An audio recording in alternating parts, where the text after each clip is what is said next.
Thank you for tuning in to another episode of the Coffee Roaster Warm-Up Sessions podcast. This episode is all about getting into coffee roasting.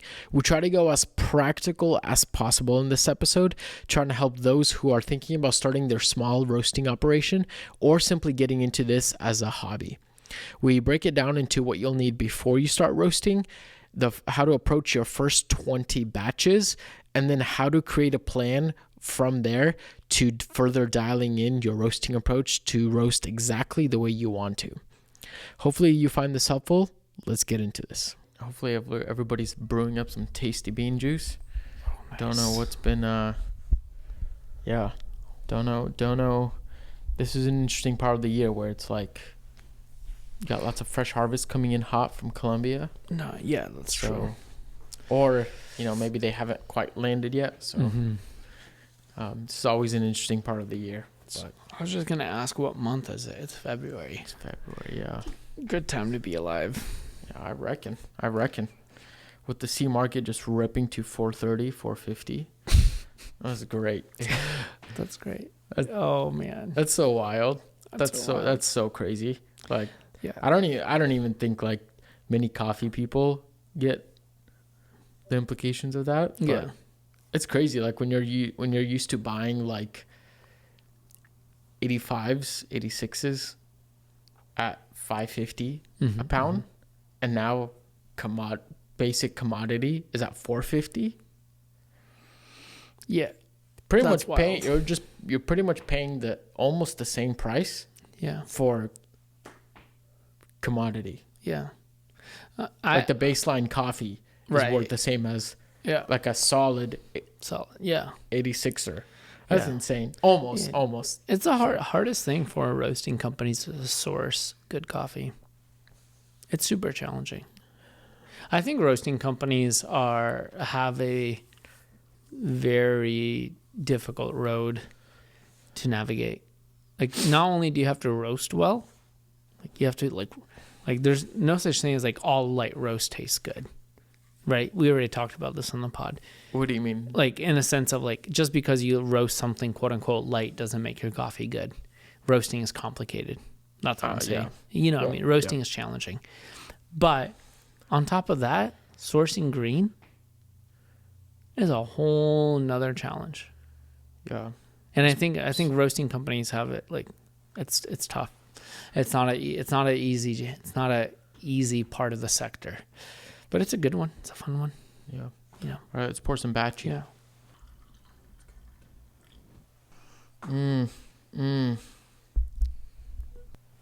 That's nice. That's okay. Round, chocolately, cherry.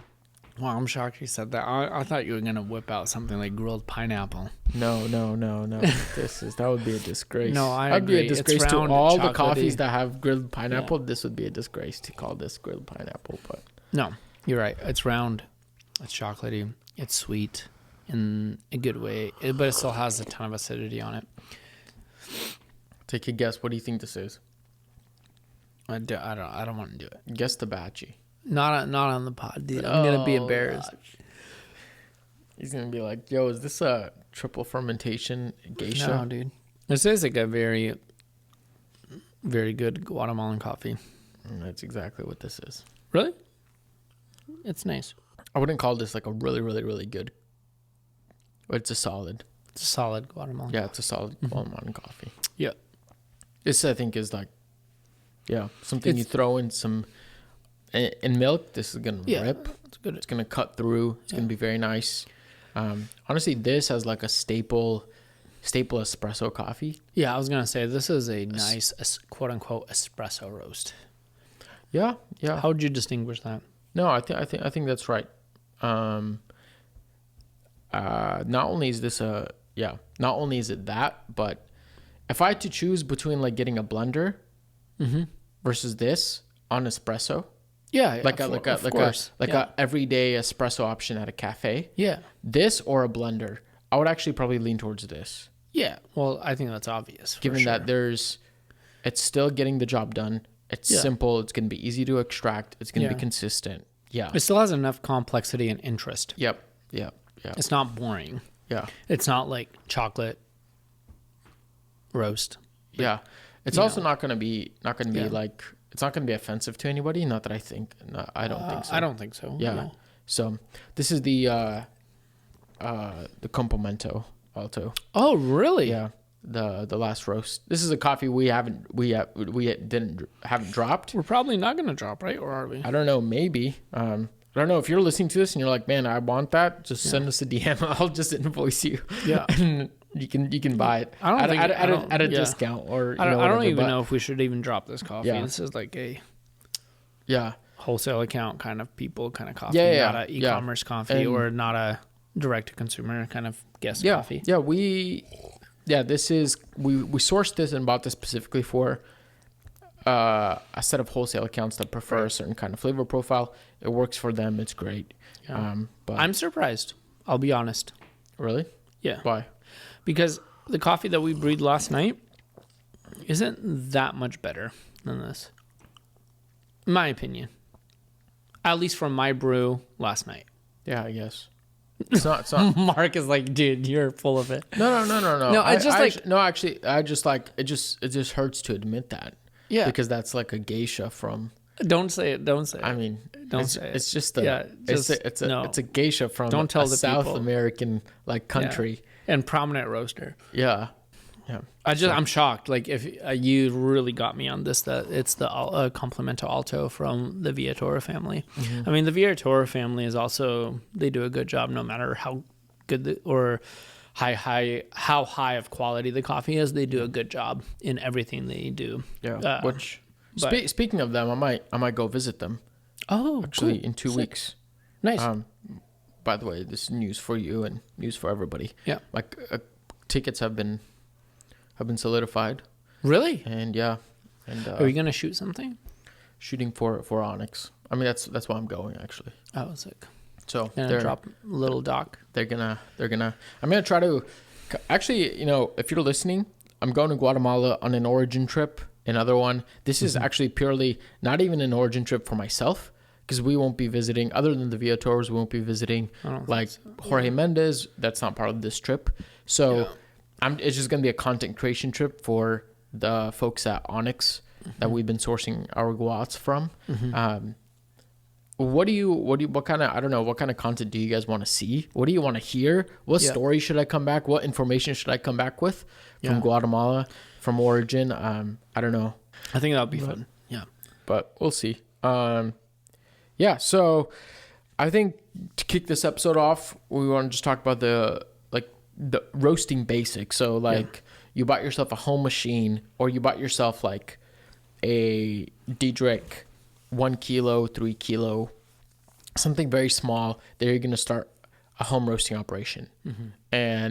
Or just a roasting operation. It doesn't have to be necessarily at home, but that's usually where a lot of people start. And for example, I was on a call with some folks out of Ohio that are thinking of starting a roasting operation. It's interesting to hear some of their questions, which kind of spurred this topic a little bit in my mind, because it's like if you have little to no experience, I mean, it is like, for us it may not feel this way, but it's like a drop in the ocean. Like you're just literally like taken up in a helicopter, dropped out in the middle of the ocean. You're like, all right, survive. Yeah. Because you literally don't know how anything works. Yeah. It's not like you can buy a kettle for $100, a pour over brewer, and a grinder. Yeah. Because the barrier to entry is still not super, not low for roasting. Yeah. So it's not as something that you can just learn easily on a very basic setup. Yeah. So that all being said, also somebody reached out in Mount Vernon, which is like a small little town, 20 minutes out of Bellingham, and was like, hey, I'm thinking of getting like a Diedrich 3 kilo.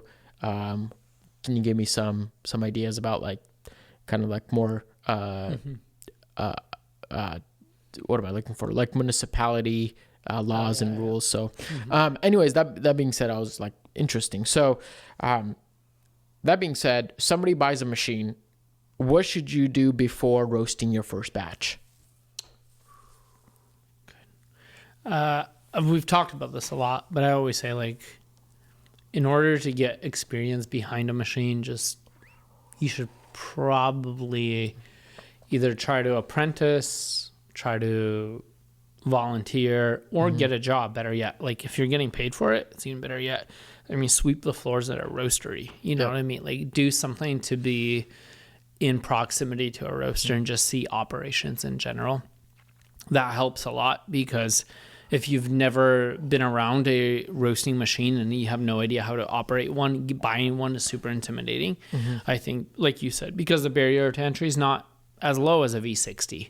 Right? A V60 can mess around, whatever, it breaks, this and that, get a new one. A roasting machine is not the same.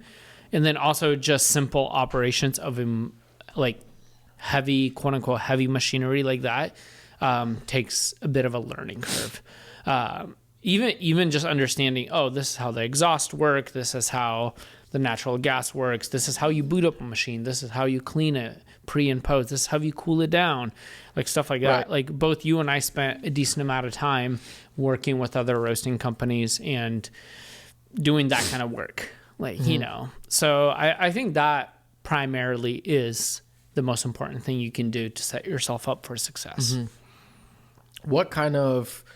That's great. Yeah. My first roasting job was literally at a coffee roastery here in town. They roasted on a loring, and I didn't even know what a loring was. And I was just a bagger. I bagged coffee. Set up, got their big orders ready to their like 20 cafes or whatever, and brewed cold brew in like big 100-gallon, or maybe not. Maybe it wasn't 100-gallon, or maybe it was like a big or 50-gallon tanks. So huge. And then every once in a while, I just like cupped with them and asked the head roaster a bunch of questions. But at least that got me seeing cropster, seeing a roaster, seeing some tools that I can see. And I did a little bit of roasting on the loring. It was kind of every once in a while whenever the head roaster couldn't make it. But in terms of cropster and stuff, what do you think is like the bare necessities tools before somebody starts roasting that they need? So they have a roaster, what else should they get? I definitely some form of like data and software to be able to understand your roast. Because apart from using the trier, it's really difficult to understand what's happening to your beans inside. If you can't read the probes, which you need a piece of software to read all those probes, like that's absolutely necessary. And there's options like there's Artisan. I worked on Artisan for a little while. I mean, to be honest, I even worked on a regular timer and just the digital dial of temperature on the machine, and made my own curves as every 10 seconds of log temperature. Is that efficient? No. Is that a very interesting tool to understand, like because you're tracking data and you're more in tune with the data than just watching a curve? It's cool. Would I recommend someone just roast that way? It's really hard to create consistent roasts if you're just managing data through graphing on graph paper. But what that did is that helped me understand how the coffee progresses throughout the roast. So getting something like Artisan or Cropster is great because it does way more than just create a graph for your roast. It keeps track of all your green. It keeps track of just all of your history. Like we even input roast color, we input cupping notes, we input like a ton of stuff into each curve that helps us keep track of all that data. And data tracking in your roast is super important because then you can understand how the coffee is developing. You can understand what a roast profile actually tastes like. And then on top of that, what are some tools that they need apart from Cropster or some software? I mean, of course, basics. Like, dude, you have to store roasted coffee in something, right? Even if you're transferring it from the cooling bin, you have to transfer it into something before you put it in a bag, right? So you have to have some kind of storage, whether that's like the quote-unquote trash cans are not actual trash cans, but they're like bigger bins that you use to transfer. But then even like loading buckets, just like being very practical here, like unless you have a big machine that has a loader, a vacuum loader on it, you have to move green into the hopper. You know, you're not going to do a scoop by scoop. you Right. know. And speaking of that, you have to measure that weight of that green. So a proper scale would be very, very important because you need to measure your batch size. What else? A sealer. I mean, you're gonna put it in a bag and you need to seal it, Yeah. right? So a very entry level sealer would be a good idea. But yeah, I think those are some of the basics. Yeah, yeah, and getting a really nice actually scale that's pretty Yeah. accurate. That's not like accurate to the nearest pound. Something a little more accurate than just that, because I mean, if you're going to be taking some data, you want to get weight loss as well, Yep. which you need is an accurate scale reading, because if it's not accurate, literally being a 0.1 of a pound off is like, could be like a whole percentage. Yeah, exactly. So that's important. And then I would highly recommend also is pick up a color reader. Because I think it's gonna play a role in some other stuff that we're gonna talk about, but color reader is huge. It's another piece of data that I think is crucial and will help actually keep consistency, give direction to your roasts and where you want to go. So that's going to be huge. So let's say you got all your tools, you have some green, I don't know, you picked it up at Sweet Maria, you bought it from a local roaster or whatever it is, and you have your first 20 batches on your 1 kilo machine or your 5 kilo machine, your first 20 batches, very small batches. What should you be doing for those first 20 batches? How should you be approaching that? I guess in this timeline, Yeah. what should you be doing for those 20 batches? You mean roasting the first 20, like the process of roasting the first 20 rather than post the first 20? I think. Like you did your first couple batches. Yeah. Where should your mind be at? What you should be looking for, noticing? What's the approach there? Yeah. One, it has to start with your green. Like that's understanding your green is a key. But even with that, like once you got your green coffee and you've kind of assessed, like, you know, the varietal of it, you know, the processing method of it, understanding how when you're roasting, understanding how the charge weight to your final like drop weight, that weight loss thing, I think that's for us Say that again. Yeah, understanding the difference between how much coffee you charge. Like if you charge 6 pounds of coffee and how much coffee you got post roast, the weight loss of that, understanding that is key, because you're not going to get 6 pounds of roasted coffee if you charge with 6 pounds, right? Right. So, and I'm saying like that's the very basic understanding. You're going to have some loss there. One, in understanding then what you're doing with charge weight, the amount of weight you're putting in with the charge temp. First steps, like you can't really decide on a roast profile until you've nailed that. Okay, how much coffee you're going to put in a roaster and how hot are you going to charge it? Those are your first thing. And then finally, like what is going to be your drop temperature? So like, and I'm talking about like, those are the bookends of your roast. Right. You don't know how it's going to get there. You don't know Right. what's going to happen there, but those bookends are your starting parameters. So you have, let's say you're charging 6 pounds of coffee at 400 degrees and you're going to drop it at 400 degrees. Like I'm just spewing out numbers, not to say that those numbers are accurate, but I'm saying that's your goal. Then that's quote unquote what you're aiming for. So you have to set those things first. And then everything else from there, basically your first roast is quote unquote your dial in roast. That's similar to if you're dialing in espresso, it's same thing. Like, you know, you set what are you putting in your portafilter first? Like you're putting in, 18 grams of coffee and you're aiming for, let's say 40 grams out. Right.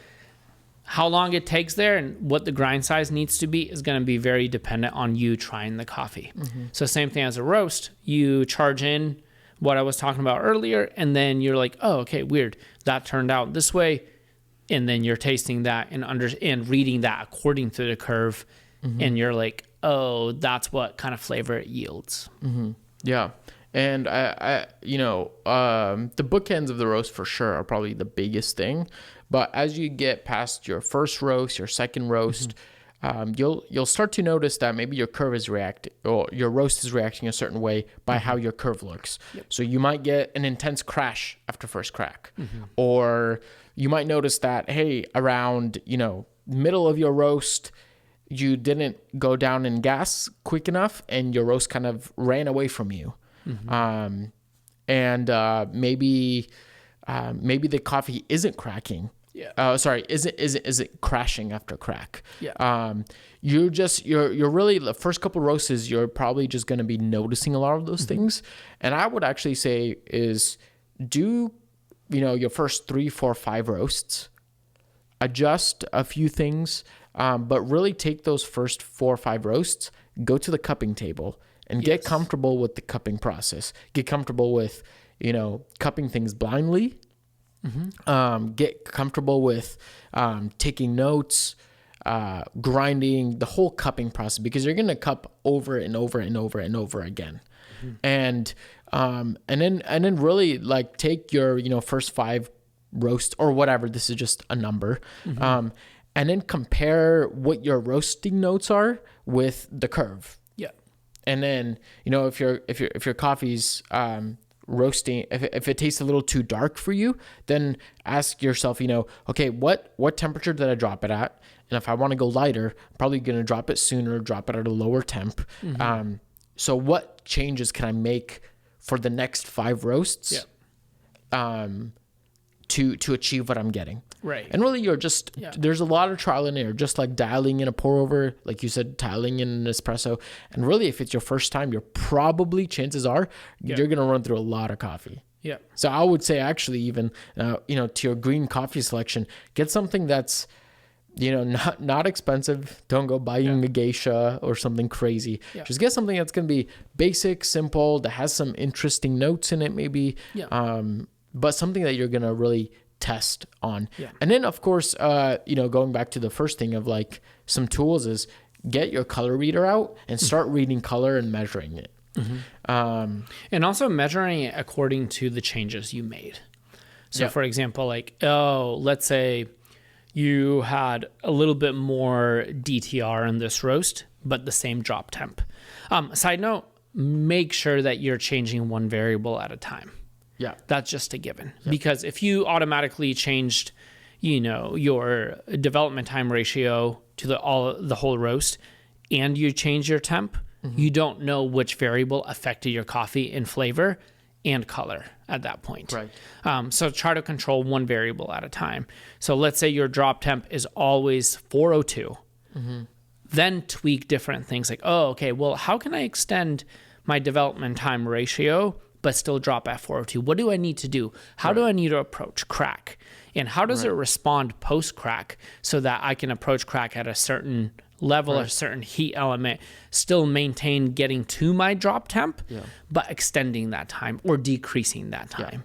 And controlling those variables one step at a time, and then taking notes and collecting more data, whether that's weight loss or color reading, will give you an understanding of what variables impact flavor the most. I think a big mistake that some folks make starting off is changing too many things and then assuming that something was something in some part of the curve impacted a flavor that had nothing to do with it. Like, I stood in the Maillard reaction for 30 seconds longer, and that's why it tastes sweeter. Well, it's like, well, maybe it was just because you actually extended your development, your DTR post crack. Maybe that's what actually brought the sweetness, not the 30 seconds longer in Maillard reaction. So it's like, don't be quick to assume that, something changed and then that's what's actually impacting flavor. That's why it's also good to just adjust one variable at a time. Because oftentimes, even when you adjust one variable at a time, it actually will adjust other parts of your curve. Because everything is attached. It is like a string, actually, now that I think about it. Like, you move one thing and it's probably going to affect other parts. So you have to be just, don't just rush to make a bunch of changes. So, I mean, honestly, it's a lot like editing photos, right? in editing curves and photos. It's like Yeah, you want to actually. hold down a point so that you can, like, a lot of the times when I was getting into editing photos in the very beginning, I would always use, the exposure, the contrast sliders. Yeah, And then I yeah. realized that those sliders don't actually do a proper edit as if you're using the curves. Yeah. And similar to roasting, it's like, well, yeah, like if I randomly thought, oh, whatever, like this roast, it didn't yield the right flavor. You know what? Let's try and change the charge weight. Yeah. It's like, well, like why and how? Like, or let's just charge higher and lower without really understanding that is going to also impact the rest of the curve. And why is the curve important? Because the curve is literally dictating everything. The rate of rise curve, but also your bean temp curve is dictating how you get from one bookend to another. Yeah. And a lot of the times that's the most important part. And your curve is just there to tell you, hey, this is what's happening inside your machine. Yeah. That's it. Totally. And so you got through 20, your 20 batches, whatever that looks like. Moving forward, we already touched upon like adjusting the curve, but moving forward, what do you think people should do? You got 20 batches under your belt. What's kind of the next steps? Hey, man, I feel like 20 is not enough at all. You know what I mean? It's like, whoa, you're like you've more like 100, 200, 300, 400. Exactly. Yeah. But I think from that is like, look for the collective trends and set some parameters. So you have some data, assess data post 20 batches, and then try to affiliate that data to actually your process. Because your process is going to be important. Every roaster is different. You can't just contact someone with a Diedrich and be like, hey, what do you do?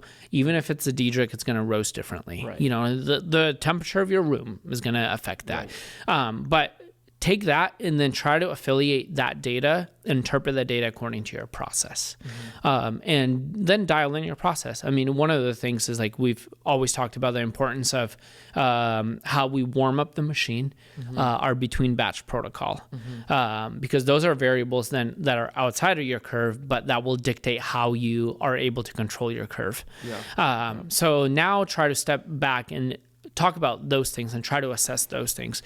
And that will also help you, to have some form of control over the other variables, simply because if you warm up the machine the same, you can create better repeatability, right? And then if between batch protocol is identical, then you know that the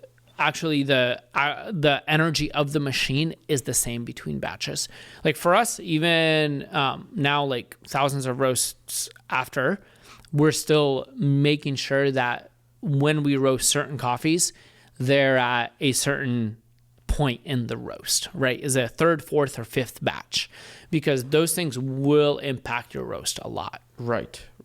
Yeah. And I think, that's the biggest thing. I think, after a certain amount of batches, you're going to notice trends. You're going to notice, take all your flavor notes that you got from your cupping table, all the weight losses, your color readings, everything, and then just compile it. Even if you could, like, build a spreadsheet, and then you'll start to notice trends of like, oh, I'm leaning this way, I'm leaning that way, or I like this color reading, I'm not a fan of this color reading, or you'll just start to notice trends, and then just follow the breadcrumbs. Just follow the breadcrumbs. Lean a little more into kind of where you're preferring something, and then at that point also you can start experimenting with a little more green, a little different green. Maybe you've been roasting a Guatemalan, you want to buy Ethiopian natural. Already changing green is gonna there's a learning curve there as well, because you have to readjust. But at least there you have a handful of data that's giving you some kind of direction that you can now start attaching to this new green. For us, it was like, I remember when we started roasting some naturals, we ended up coming up to a conclusion like, oh, quote unquote, naturals roast themselves. We came up, and that's not that's an exaggeration. Yeah. But what we realized is like, oh, naturals don't really crash the same way wash coffees crash. Yeah. So it's safe to go in with lesser heat. Like, you know what I mean? And we only learned that from like experimenting. And there's like these general trends that have to do with quote unquote like processing or stuff like that, or even origin, South American versus African.